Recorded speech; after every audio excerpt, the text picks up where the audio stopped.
Hey everyone, I'm Sison and today I'm taking a look at the Sony NEX-VG30.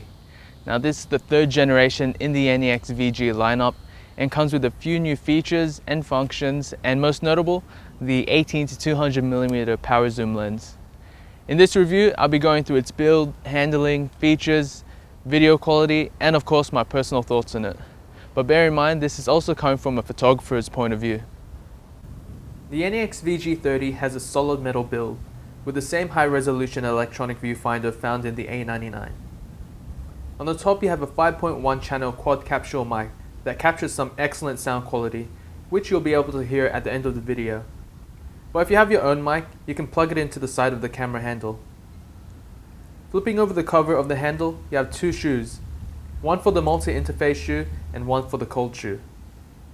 Looking further around the camera, you have a 3-inch LCD touchscreen, and at the bottom we have one card slot that accepts SD and memory sticks. On the other side of the camera, you have a few ports. These two are for the USB and HDMI out, and over here we have a headphone jack and a port to connect other accessories such as a wired remote. And finally, we have a DC input for uninterrupted battery power. Ergonomically, the NEX-VG30 handles quite well with a strong build and feels really comfortable when handheld. It's shaped the same way as a normal handycam, so for anyone that has ever used one should be familiar with its handling. However, due to the new 18 to 200mm lens packaged with this kit, it may be a bit front heavy after long use, so I do suggest using a tripod. The handle on the top makes it easier to hold the camera for low angled shooting, although if you have an external mic or a different accessory on the top, it might get in the way. Even though there are two record buttons, I find the placement of the one on the top in a bit of an awkward space, and I sometimes accidentally press that expanded focus button. The zoom lever can also be used to control a power zoom lens on top of the camera or a digital zoom. The touchscreen can be a bit of a pain for some, as it has the same menu layout as other NEX cameras, such as the NEX-6, but there are shortcuts that you could customize to your liking. Also, you have a few buttons on the side when you flip out the LCD screen to help you change your settings.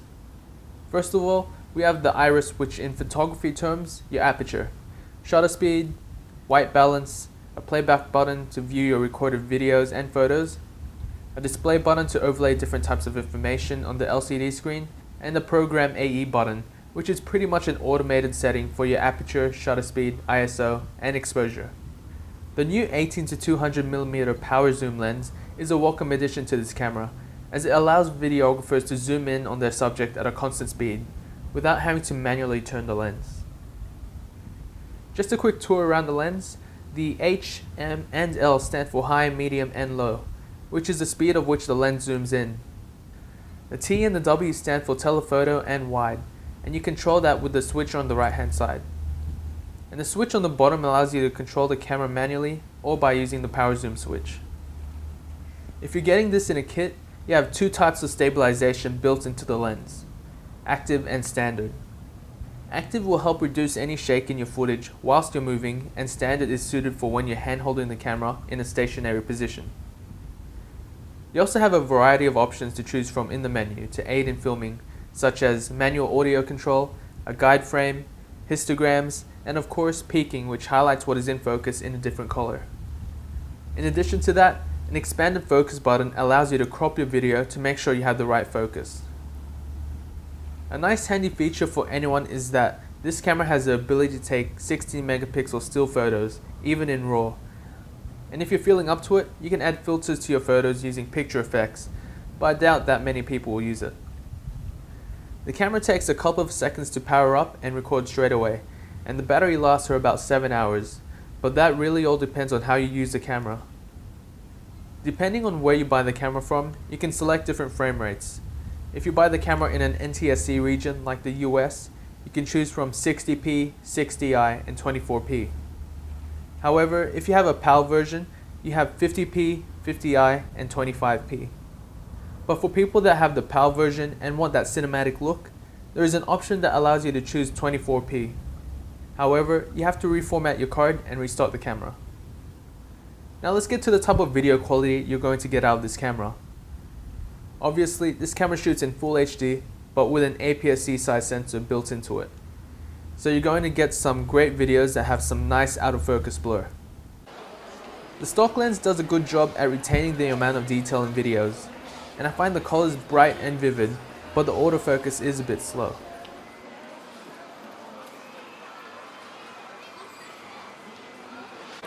It does have that dreaded rolling shutter when moving the camera from side to side, so I suggest panning slowly to reduce this issue. There is quite a bit of moire, and that will surely annoy a lot of people, and of course there are no built-in ND filters.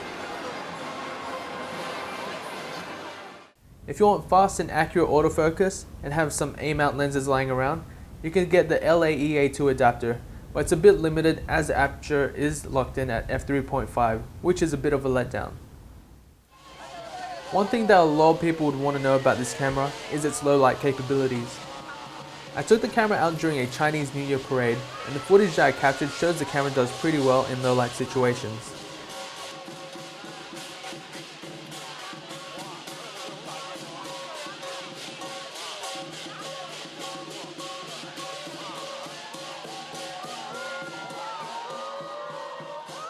The one thing that I always loved about the NEX-VG cameras is the sound quality, and with the VG30 it's just as good as its predecessors. To show you the sound quality, here is a snippet of a pianist that I filmed with no post-processing and straight out of the camera.